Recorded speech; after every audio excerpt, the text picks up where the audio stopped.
Hello friends, இன்றைக்கி நான் உங்களுக்கு பஜ்ஜி மிளகா இருக்குல்ல, அது மிர்ச்சிக்கா சாலம் தெலுங்கானாவில் சொல்லுவாங்க.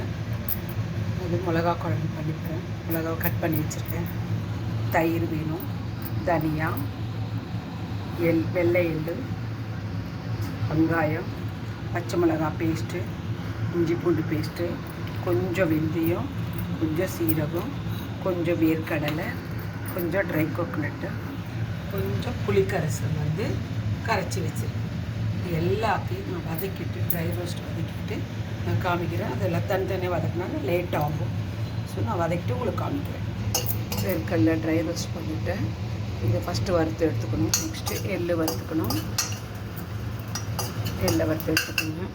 நெக்ஸ்ட்டு தேங்காவை வறுத்துக்கணும். நெக்ஸ்ட்டு தனியாக வறுத்துக்கணும்.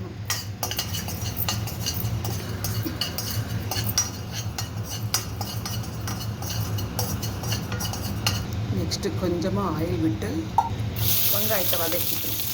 கடாயில் அதை தனியாக வறுத்து எடுத்துக்கிறேன். ஆயில் ஊற்றி ஃபஸ்ட்டு மிளகாவை வதக்கி எடுத்துக்கலாம். பெருசாக இருக்கிறதுனால ரெண்டாக கட் பண்ணிக்கிறேன்.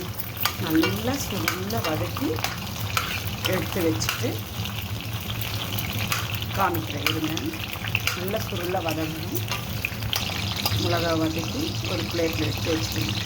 அதே எண்ணெயில் கொஞ்சம் கடுகு பொரிஞ்சதும் இஞ்சி பூண்டு பேஸ்ட் இதை நல்லா வதக்கணும்.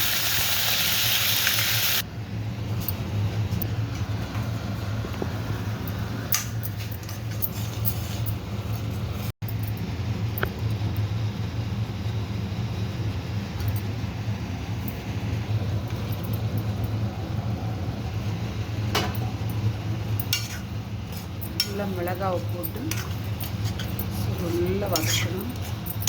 எண்ணெய் பிரிஞ்சு வரணும். நல்லா வந்துட்டு பாருங்க. உப்பு போடணும். பாருங்கள், எண்ணெய் பிரிஞ்சு நல்லா வதங்கிட்டு இப்போது புளிக்கரைசலை விடணும். அவ்வளோதான், உப்பு போட்டாச்சு.